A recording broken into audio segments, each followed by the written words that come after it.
the word designee was deleted off of that policy, but the superintendent has the authority to delegate responsibility by our local policy BJA. So they just struck that out, but the superintendent still has the authority to delegate that to whomever he would like to make that, to help with that implementation of that procedure. CKC requires the district's emergency operation plan to include an active shooter's response procedures and ensure that a substitute teacher has the necessary information to carry out duties in the regular district, any other district employee during an emergency situation. And of course, we already have the district's emergency operation in place, but we also have included the flyer, and you should have received a flyer that all of our substitutes going through the onboarding procedure, we make them aware of what is required, and also that information is posted throughout the campuses so that everyone is aware of what their responsibility is for the active shooter. CKE addresses the duties of the school resource officer. A school district resource officer shall not be assigned to routine classroom discipline or administrative tasks. So we have our job description in place for our SRO. Policy CQB addresses the cybersecurity training of employees and board members required by House Bill 3834. And this provision, policy is where provisions on emergency security breaches are now found. And I checked with the technology department to see when the training would be available for our board members, and that date will be forthcoming so that you can be cyber trained as well. Okay. DFFA was a minor revision resulting from House Bill 3. It's moving statutory provisions on furloughs from Education Code Chapter 42 to Chapter 48. DH and GKA policies reflect the new law from House Bill 1143 by deleting the language requiring firearms in locked vehicles to be unloaded. House Bill 1143 prohibits a district from regulating the manner in which a handgun, firearm, or ammunition is stored in a locked vehicle in a district parking area, provided that the item is not in plain view. So it can be on school property, locked up, but it just cannot be in plain view.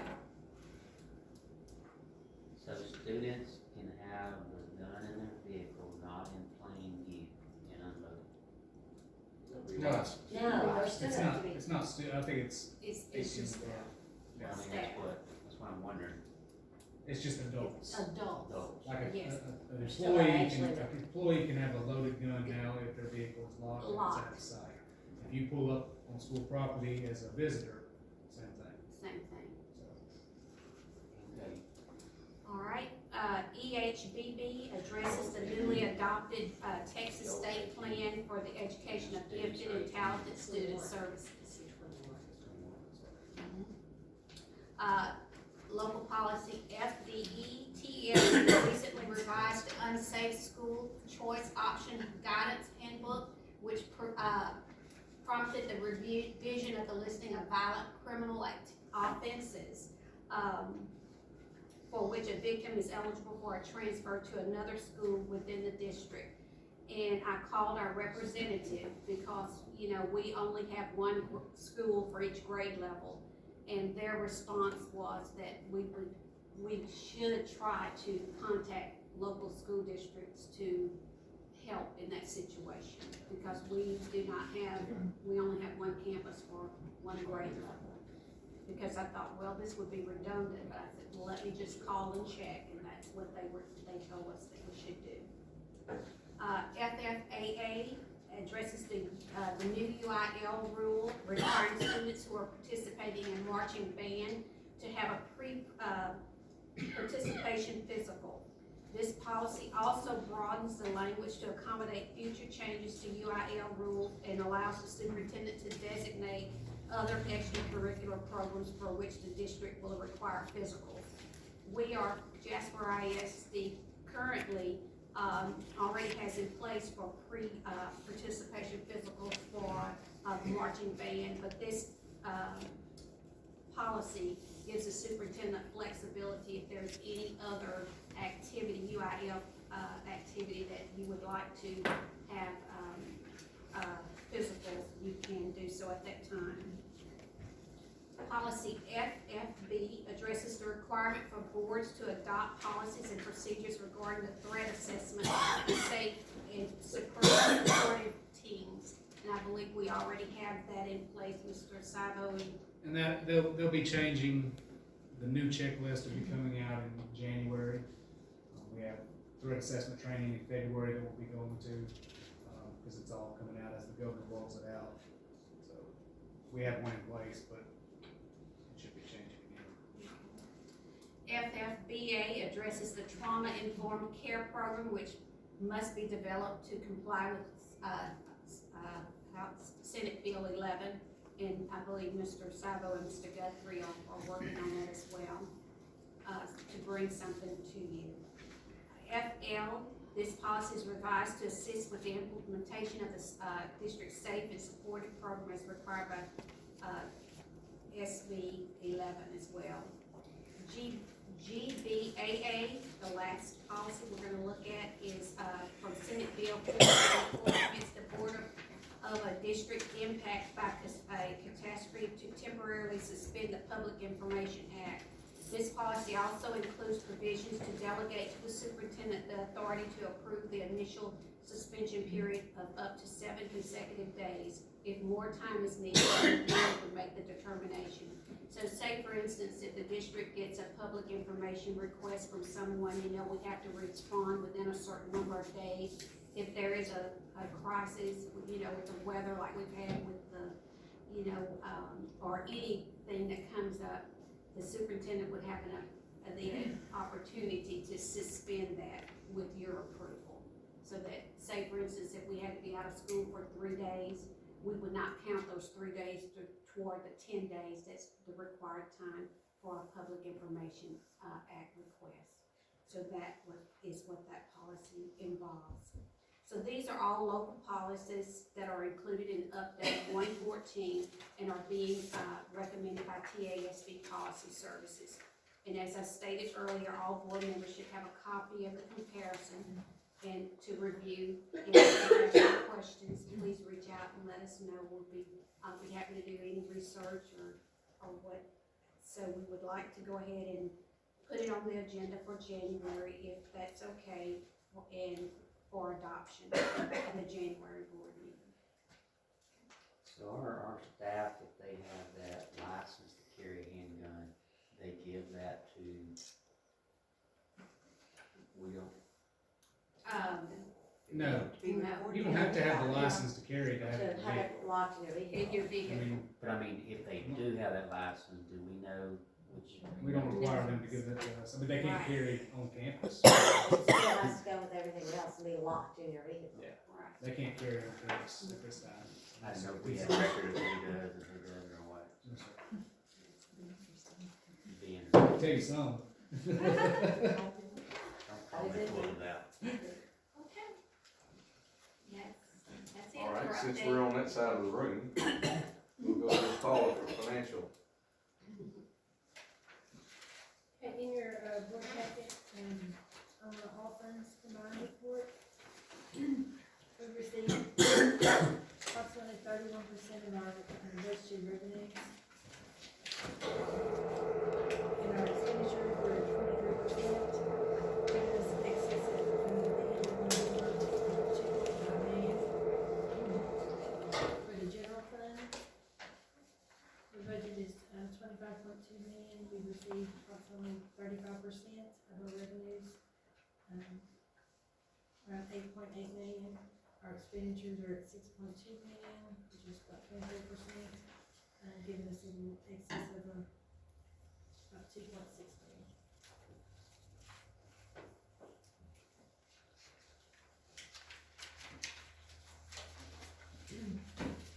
Ma'am?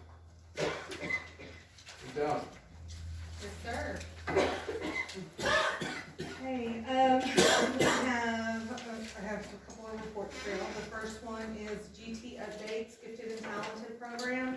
We will be bringing the revisions to you based on the updates from TEA and state law. You know, there was a change to the funding, there's a change to the requirements for reporting.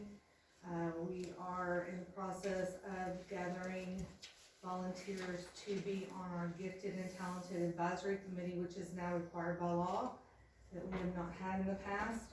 And the board must approve our Gifted and Talented program and plan, so we'll bring that to you. It'll be on the January board agenda, if you approve it to go on that agenda.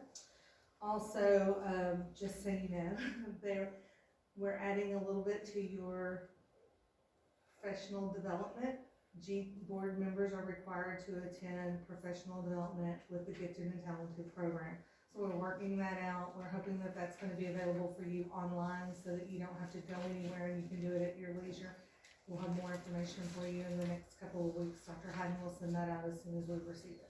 We just got this information last week. If we just did EduHero and. Possibly, we're making sure that our EduHero It's not there. Yeah, we're making sure that our EduHero components meet the state requirement. Okay. And if they do, then we'll really Right. roll that out. If not, we're waiting on the service center to provide that information for us. Okay. So we are looking into that, and we'll get that to you as quickly as possible. The Difference Makers Committee has been hard at work in our district. We have a lot of very dedicated community members, family members, and they are meeting again tomorrow morning, and we do 2 meetings a month. We do 2 meetings on the same day each month to accommodate their work schedules.